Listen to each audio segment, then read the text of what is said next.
Alright, sounds good. I think we're all set. Well, not just yet. We're gonna do a quick sound check here. Let's go ahead and hop into the game really quickly to make sure everything's good.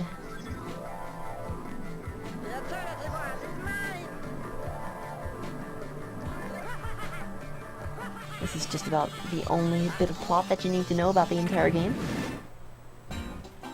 Sure does explain a lot, doesn't it? So I hope you're all having a lovely evening, and or morning, afternoon, night, whatever it happens to be in your time zone. Personally, it is 3:32 a.m. right now on the west coast of the United States. Go ahead and pull out my foot splits there. And this is Frog's Adventures 2, The Lost Wand. Welcome, welcome. This is a rather fast-paced run, I want to say.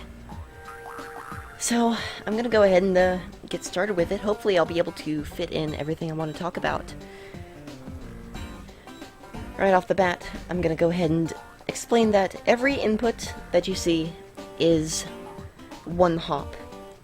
So one press of the D-pad, a single hop in any direction. Keep that in mind as we peruse these following 17 levels. And here we go in 3, 2, 1. Gonna mash L and then A and L and we'll get started. So really quick plot summary is Frogger's homeland, Firefly Swamp, has come under a bit of a siege, per se. In that, excuse me while I mash B.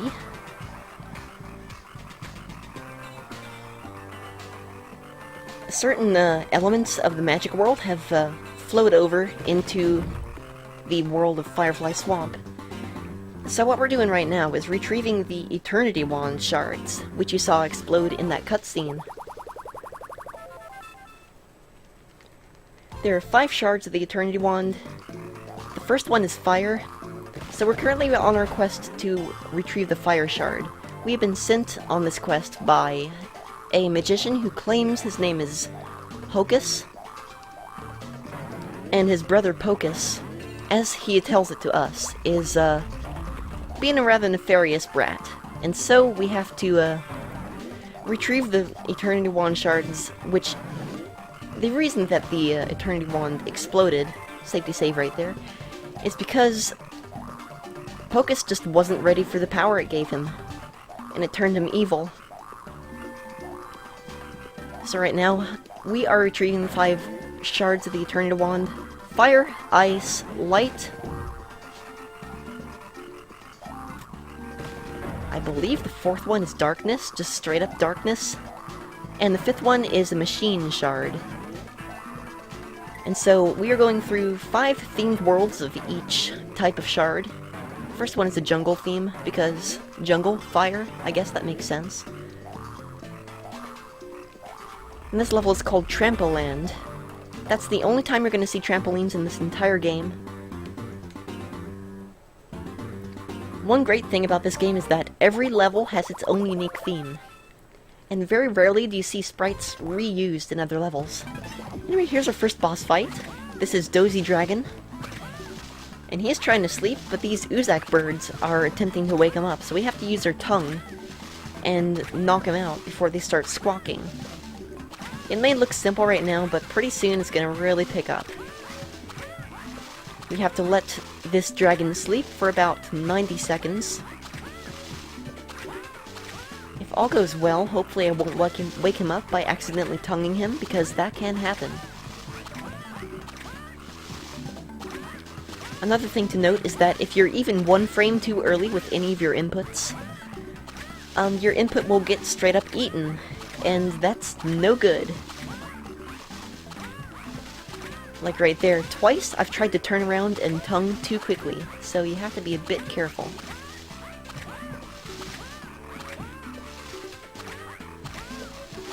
And that guy's gonna squawk for a couple frames, that's fine. You only lose as many frames as they squawk for. So losing just a couple of frames there is perfectly fine. And we're gonna find out as soon as this fight is over that this dragon was not a dragon at all, but a salamander who got transformed into a dragon via the magic of the fire shard. And so now we're in the ice world, where we will retrieve the ice shard, believe it or not. And you can just feel the Christmas spirit dripping off of these snowmen, by the way.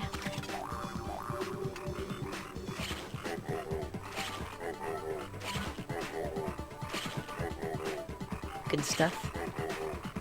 So right here's a relatively new skip, where we actually get an early cycle on these floating platforms. If we time it right, we'll be able to hop over to this one and already be on our way. This saves about 14 seconds.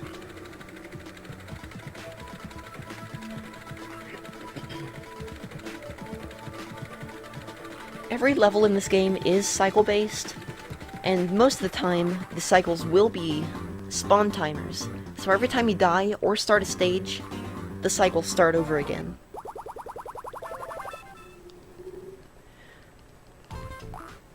So now we're going to visit a relatively cold place once again. Traversing the minecarts. Right there I do a bit of a skip that saves 7 seconds as well. There are a lot of very minute time saves that add up over the course of the run. Unfortunately, this one is half auto-scroller. However, there are some very tight tricks that allow you to skip ahead on those cycles, just ever so slightly.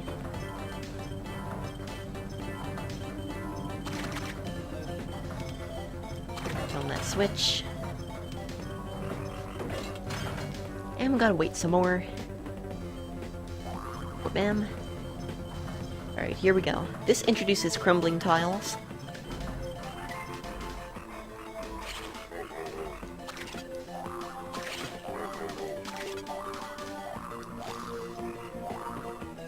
Nice cycle. And we have a bit of an on-rails scroller right here. You don't have to touch the bottom cart at all for either of these two auto-scrollers, strangely enough. I'm gonna go for some swag up here, in which I grab every single droplet, as well as the bonus card. Now let me go ahead and explain droplets and bonus cards. Once you collect 20 of these droplets, you will receive an extra life. Missed one, but I can do a backup right here. Ah, I missed the card. So those cards actually allow you to access a bonus area in the game. There are 4 of those cards in each level, and they are required for 100%, which has never been run, by the way. So if you want a free world record, feel free to pick up this game and run 100%. We'll skip right there. Very dangerous, but we made it just fine. So I'm turning left and right with the L and R buttons, by the way. And you super hop with A, and you use your tongue with B. And I have to remember right here to press A instead of B. Right here.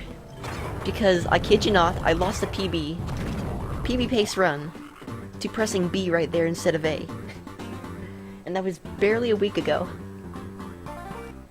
We're gonna come up on the second boss fight, called Frostbite. Say that 3 times fast.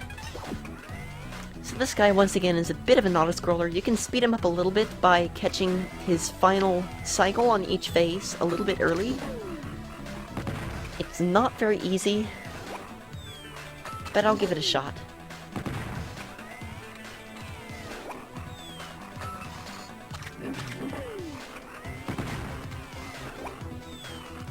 So if you allow one bomb to explode while it's sitting on top of the ice like this, it's okay.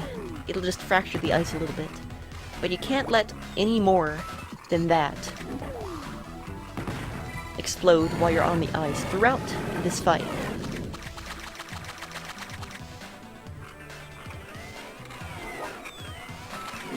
So now that phase 1 is down, he's gonna start throwing 2 bombs at a time.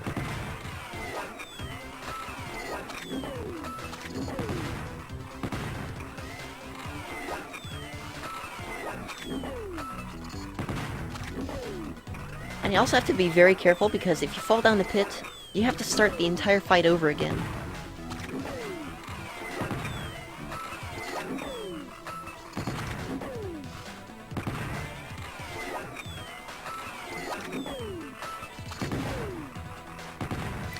good.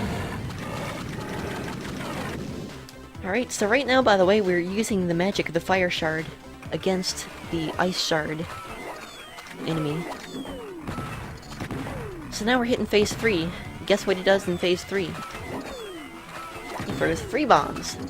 Once again, we gotta do this 6 times in a row without falling down the ice or allowing more than 1 bomb to explode. The bomb spawns are not random, they are all predetermined. And one thing to note is that there's actually a refight mode in this game, which is kind of like a hard mode boss battle rush. There you go, perfect fight. Oh yeah, rip headphone users, by the way. But as I was saying, the boss rush mode has completely different patterns to the bombs. And this has been Frostbite, directed by Michael Bay.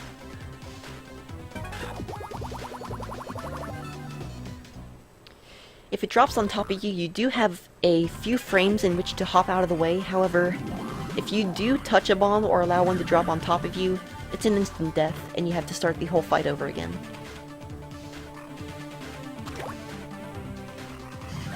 This is my personally least favorite world because there are a lot of really weird and tight cycles and tricks, and I wouldn't be surprised if my first death happens in this world. We are currently on our quest to retrieve the light shard, which is once again at the end of the 2 levels after you defeat a boss. For some reason this was not the fire shard, and I don't know why. It literally makes no sense why we're currently retrieving the light shard and not the fire shard. I will never cease to be perplexed by this.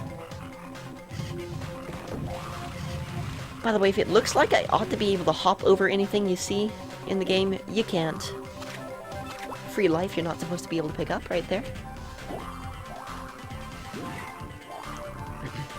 But this game is programmed so that you're constantly close to the ground, so you can't really leap over anything in this game. All you can do is avoid it. Pyrotechnics, woo! So coming up after the next series of platforming is going to be a very tight trick that you only have a few frames to execute properly, and I'll see if I can get it. It's not guaranteed.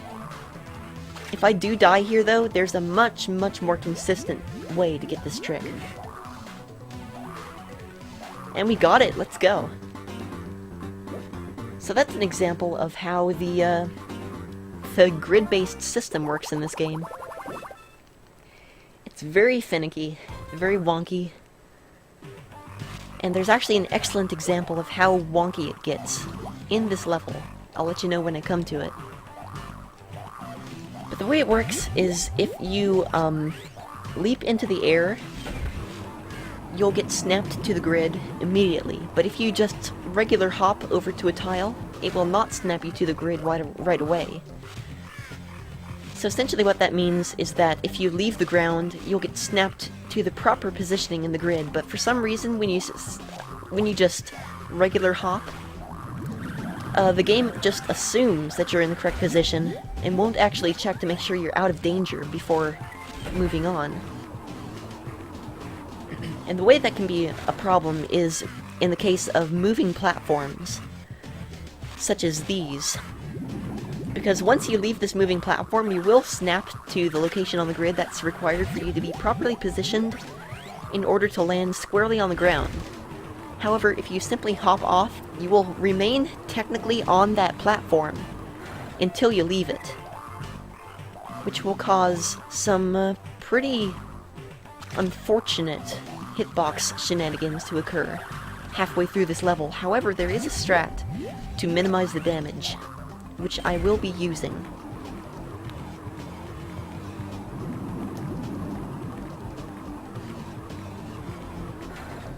Right, here's some cycles we gotta hit. Nice. That was perfect. And check out these guys. They're pretty cool. And by that I mean they're pretty hot.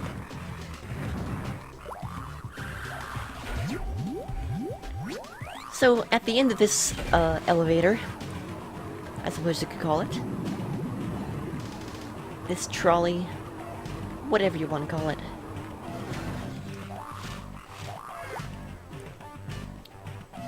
there is this area, which is very, very dangerous. These fire hitboxes are way bigger than they look, so right here I'm actually going to super hop. This snaps me through the grid and prevents me from being dragged into the flame. That was a run killer for a very long time until I figured that strat out.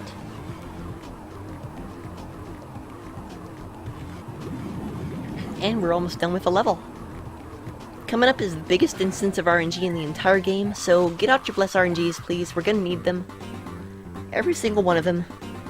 Just, if you have a few spare bless RNGs in your attic, go ahead and dig them out now. Chuck them into the chat, and we'll be good to go. This is Fiery Guardian. The location in which the light shard spawns is completely random. That was a really good spawn. Probably perfect RNG right there. But yeah, this guy is insane at his aim. And we're gonna have to get out of here, because I don't see the shard. Oh, there it is. Okay, not bad. But yeah, remember those wonky platforming physics I was talking about? You have to be very precise with your platforming to make this work, and that was probably the best Fiery Guardian I've ever had. Let's go.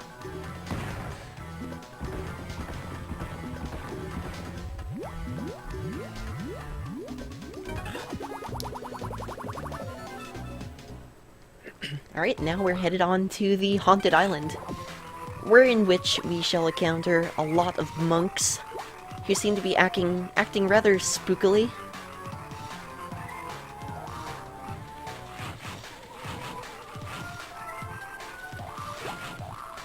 These chomping flowers appear in almost every Frogger game.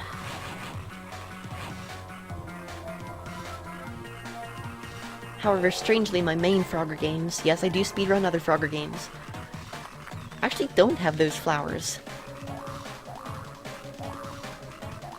I'm gonna go ahead and focus a little bit right here, because it is very easy to miss input. Especially at the number of inputs per second you actually have to press to play this game in the first place, much less quickly.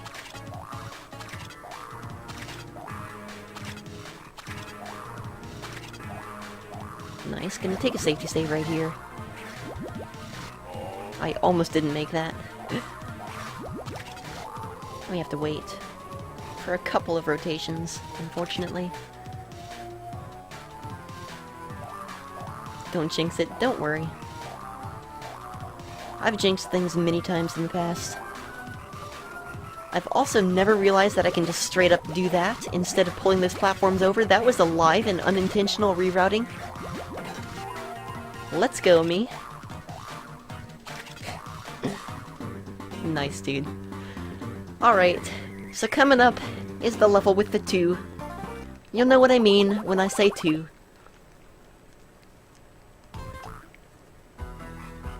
That was the 4 room. You notice the numerals IV on the wall.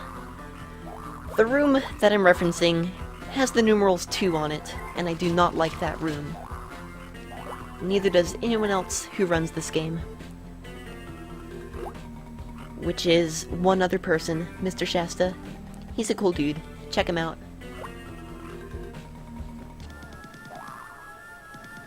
However, he does have a bit of a strat that I use in this run as well, which allows you to use a visual cue for this room right up here. Once again, those moving platform physics I was talking about really work against you here.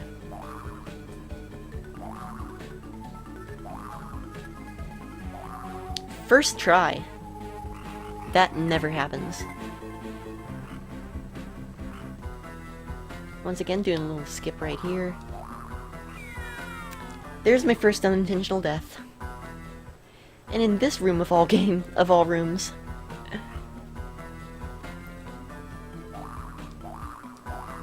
So the last room I would have expected to die on, but that's okay. Like I said, everything is on a spawn timer. Here's the code. That is 0% RNG to get right. Some really cool movement coming up to avoid some ghosts.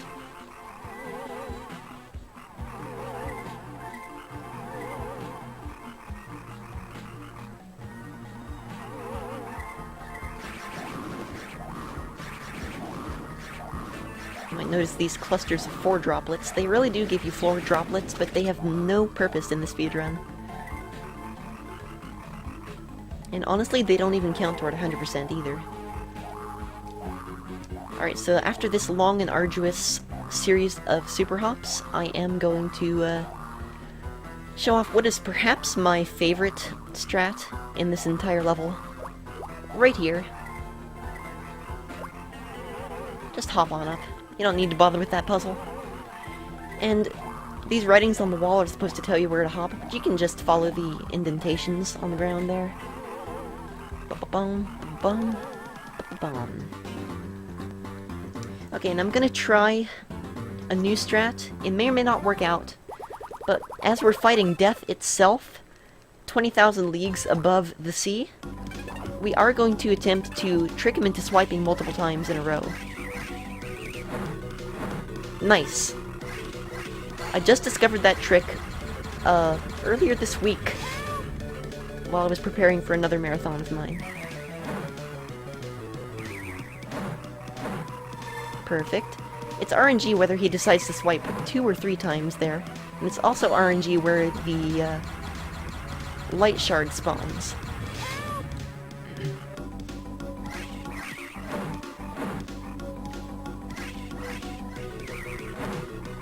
I'm not gonna go for anything too fancy here.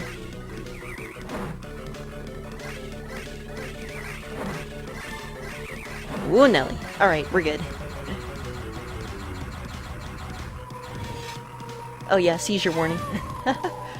Fortunately, I am streaming at 30 FPS, so that flashing light is minimized. But once again, cute cuddly squirrel. Nothing nefarious at all. Okay, here's Technopolis. Very, very tight and challenging skips. This is by far my least favorite level. Perfect right there. I died twice in my PB to that skip. So almost everything in this level will kill you in some manner or another. So I'm going to avoid that, hopefully. Again, some jank platforming.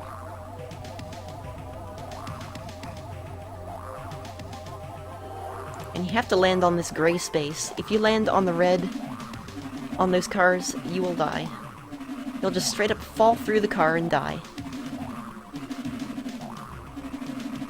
Toward the end of this level is some absolutely absurd platforming involving these conveyors.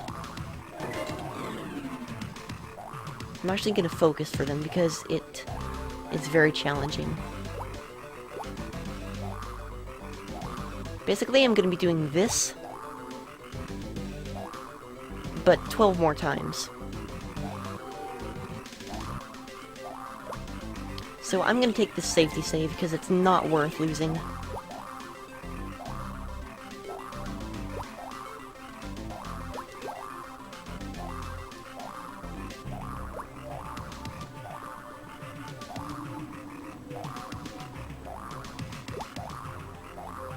Easy every time.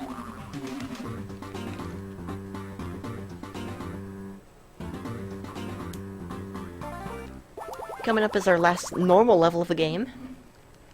Technopolis. Sorry, Digital Dominion. We just completed Technopolis. And I always forget about that guy, but that's fine. There's some recent rerouting in this level that I'm still trying to wrap my head around. So a death is to be expected. That's perfectly fine.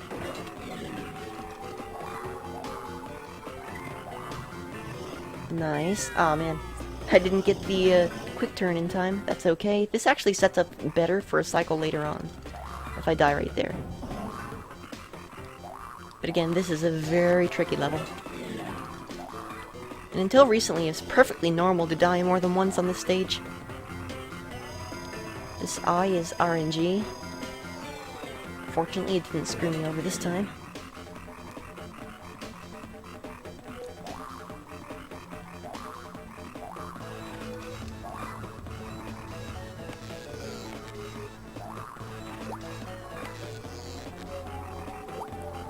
I'm just gonna chill here, wait for this guy to come back.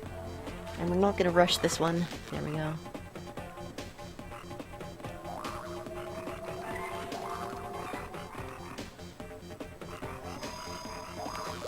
Safety strats. And we have to deactivate this eyeball by doing this.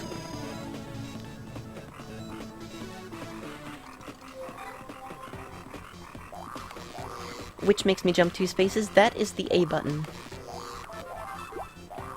This super hop I'm doing. So coming up, I'm going to be doing a little bit of Simon Says. Fortunately, once again, there's 0 RNG involved unless you die. It's basically a predetermined seed that changes every time you die. Fortunately, we will not die, however. Unless I jinx myself by saying we won't, in which case I probably will. See? And that's really unfortunate because we start all the way back here. And that probably actually just killed PB, but that's fine.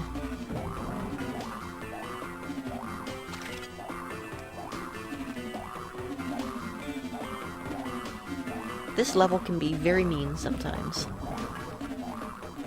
Also, that's a perfect example of how rude the hitboxes can be. This game is a sequel to another game that is very close to my heart, called Frog's Adventures Temple of the Frog. But for some reason they took out the good parts and put in bad parts in this game. Also, that death is to be expected as well, since things were not lined up properly.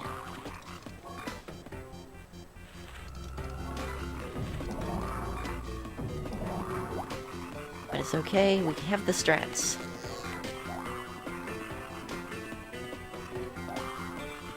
So here we go, we're on our way to recover the machine shard.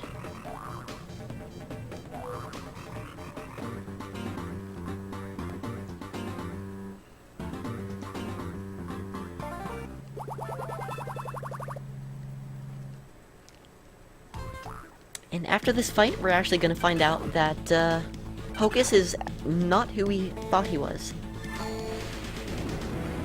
3, 2...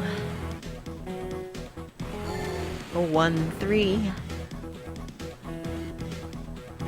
4, 3, 1, 2, 3. Nope, that's next. Excuse me. Just call me a soothsayer.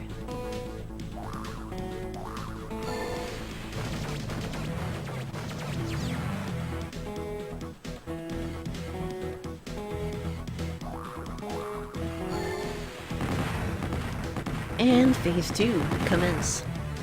1, 3, 5, 3, 2.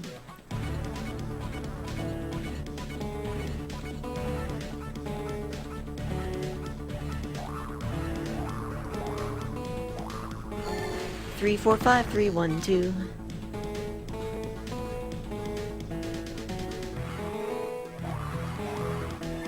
Three, 1, 2, 4, 3, 5, 3.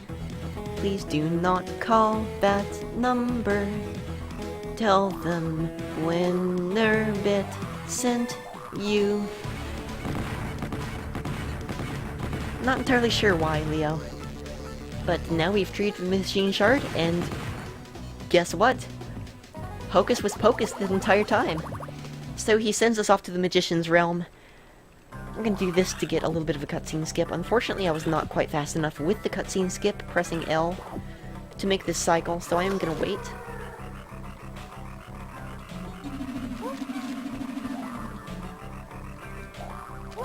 This is an extremely intense level.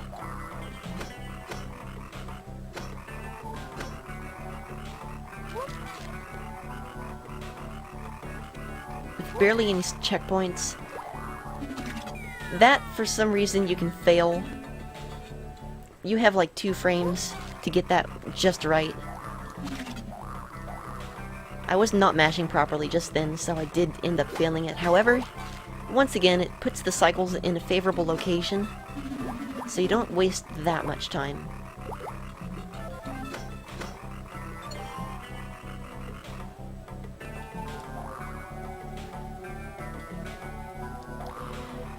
And here comes the final boss, right after I free the real Hocus.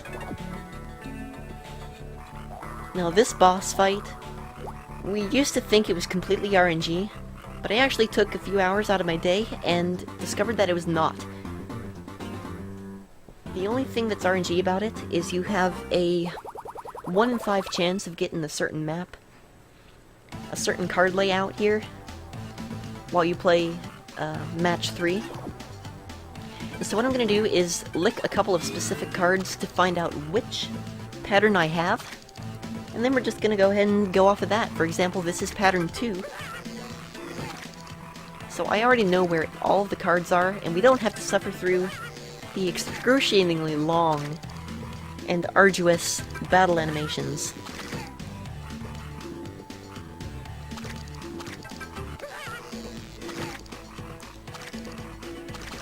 And that's the fight. That saves about 2 minutes. And this is less than a minute off a PB. Actually, barely 30 seconds off a PB. This was a really good run. I'm happy with this. Time ends on the droplet countdown. Time. 30:35. Excellent time. Very satisfied with this. Nice to be back.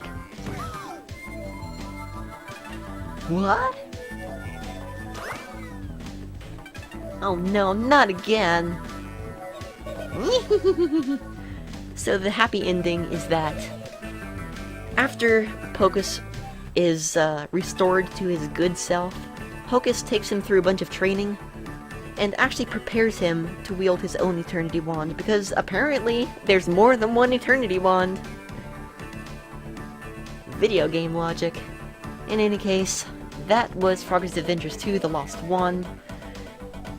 Thank you all for being here for this run. Make sure to stick around for 102 Dalmatians immediately after these credits and a short intermission. If you have any questions or comments about this run, or if you want to learn this run yourself, feel free to drop by the Frogger Speedrunning Discord. We're all cool people there, and we're happy to learn you the strats. Yes, I just used learn as a verb. Good job, me. Well, his last card. The last card was Pocus himself, so if you flip him over, he scrambles one row or column, and will chase after you for a while. You don't want that. But yeah, that was the game. So we'll be right back, and rejoin you with 102 Dalmatians for the Game Boy Color. Cheers!